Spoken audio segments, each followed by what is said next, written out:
那我们来看第3个单元如何经营非同步课程。那非同步课程其实是这样就是说它还是有一些眉眉角角那因为有些老师是第一年刚开始经营的时候就会比较辛苦那第1年进入这个整个完整的这一个教完1年以后的话就是说第1个学期以后的话就会比较轻松因为很多的准备工作一些相关的那一个前制作啦那中间的经营的部分呢都已经这一个 ready 好，所以我现在就帮各位来把这边呢做一个简单的一个汇整。那 What does the teacher do before the class start？ 在课程开始之前他到底要干嘛？所以我就整理出来2个第一个，确认线上教材已经备妥，因为大部分老师都很辛苦就是说教材都是一面做一面往上挂，会很辛苦。那像我们很多学校的课程尤其认证课程都已经先做完了以后才开始上架这样所以确认教材是否备妥那熟悉平台的使用，因为有时候就还是老师自己要上架上传教材这样那如果助教或课程设计师帮忙那是最好的。那第2个的话，要建立这个教师与助教相关课程线上资料。为什么这些这个 material 不一定是教材，就是相关的素材啦那这些都是教育部要求的是建立教师跟助教相关的资料在线上资料，就是说都要往上填因为这个到时候可以找得到各位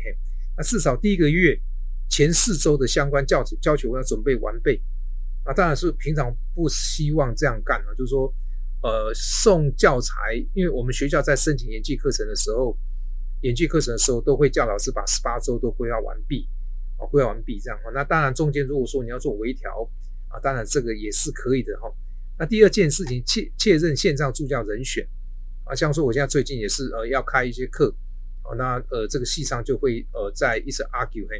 确认这些助教是谁因为相关的那个 data 都要网络上填那这样的话不管是送认证或者说不是非远距课程，不是非认证的远距课程，或者说部分的课程是远距的话还是会被这个相关单位来简单的稽核。所以这种情况之下很多事情我们都要先准备好。那再来往下看，好，所以things teacher should pay attention to during the 什么 whole semester那这个当然中要加一个 which 了不管了好，就是说在整个学习的时候呢，老师到底要注意哪些事情这样那在刚开始期初的时候订定课程进行方式评量标准，这个我现在在写这个都是教育部在evaluate 的这个远距教学里面的一些规范这样那当然有人讲说干嘛那么严格，其实不是那么严格，我今天写是这个教材出来给各位看，都是一个基本的就是说真正很难的部分我已经拿掉了已经拿掉，因为这门课我们是要希望老师是经营一般的课程，甚至包括 EMI 那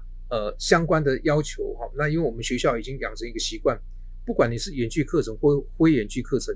你全部都要在你的那个 EcoStu 上面建你的那个学习管理平台上面的一个课程的整个平台的一个 framework 在上面整个一个大的一个教学环境在上面这样好，那第2个midterm exam 那一周想干嘛就是说订定考试范围、时间、教室，批改这个期中考考卷或作业及回馈学习成果。那依形成性问卷统计结果修正教学。那形成性评量跟总结性评量我在前面已经讲过了那如果不熟悉的老师再回去看一下，因为这些都是在搞这边教育的人他们发展出来的。那当然我也可以算搞教育已经搞那么久了也做了那么多的这个学习科技的研究那早先也修过很多的教育学分这样所以这些都是要先规划清楚这样好，那期末考周的话要赶快尽速批改这个期末考考卷跟作业及结算修课学生及学习总成绩那你说这我都会这个都会那当然这个是一定要要求这个要求。那像我在以前曾经在东吴大学当过1年的讲师因为他们是属于教会学校，我记得他们都会在期末的时候会送一封letter 给老师不知道现在还有没有，就是意思就是说你要赶快把学生的成绩给结算出来那让学生可以知道一个学习回馈这样嘿，那上面还写这个一些神的话语就是说我们要 be honest， 去这个 realize 很多的 requirement 嘿，所以以总结性这个试卷结果修正一下教学，就是说我们到底学生是不是我们教不好，考成绩考得很差或怎么样，种种的机制自己要检讨。那远距课程里面甚至要求这个师生检讨会议。那我们这一部分这个主题是要经营非同步所以我们大概就是要有那个想要进行远距教学那样的一个严格的要求来看。那当然严格要求完了以后，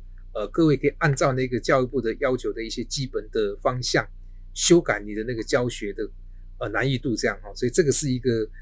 还蛮好的所以教育部 N 年前他定义的那些要求指标确实是给我们一些还不错的规范这样嘿。好，那再来的话就是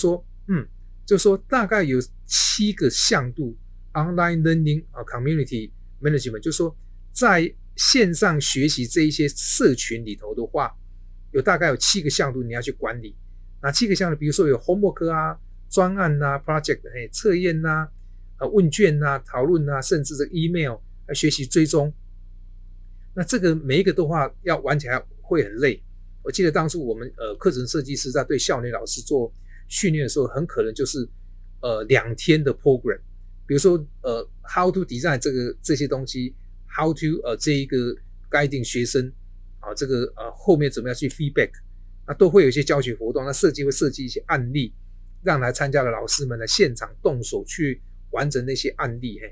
所以那因为我现在只是做一个抛砖引玉，告诉各位老师哇。还是有点小麻烦，那正规教学其实都很麻烦那包括远距教学的话那在线上这些经营 online learning 的这些 management 的话在社群的这个经营的话，被要求非常的严格好，那再往下看，比如说online 的那些操作这个有关于 work discussion forum， 就是讨论区的这个那到底有做什么东西呢？比如说讨论区提出讨论议题，那一般学生都比较不会提，所以你自己要提那但是教育部有一个规范，就是说如果学生提的一个议题出来，或者他有一些问题要问你的话那这个早期现在好像没有那么要求那么严格，早期这个要送认证，他会 check 你有没有在48小时内回复学生的那个问题那可以得到适时的回应跟答案那还有要持续注意学生的回应，就是说虽然你有回答他，但是会有一些反应持续上来所以具体提出解惑的答案及回应一些具有注意的内容，这个就很麻烦，非常的麻烦所以在教育部的那个认证里头，常常过不了关的很多的那个团队都是因为经营讨论区经营的不好被那个中箭这个落马这样好，那为了这件事情怎么办？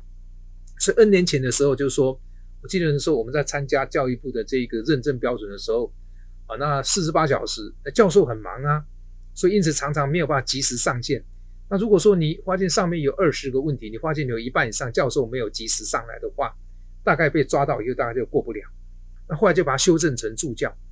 助教也算老师上去回答，可是助教的 know how 就没有像老师那么完整所以常常回答会有问题所以也会受到牵连。所以因此最近那个 GPT 出来的所以我们中正大学我们就租了一个 GPT， 我们就把它号称叫 CCU GPT， 已经把它挂到我们的那个 EcoStu 的那个讨论区。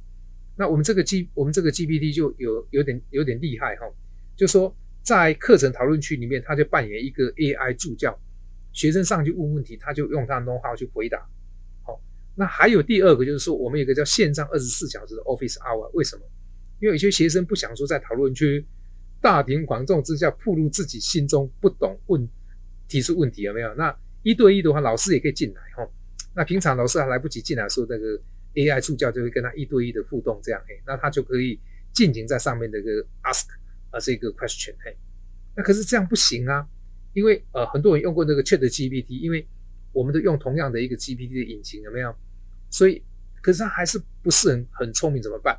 所以我们就也有发展一个机制，就是说让他不断的把课本的资料把它读到 GPT 里头，或老师再提供更多的额外资料让他再学习。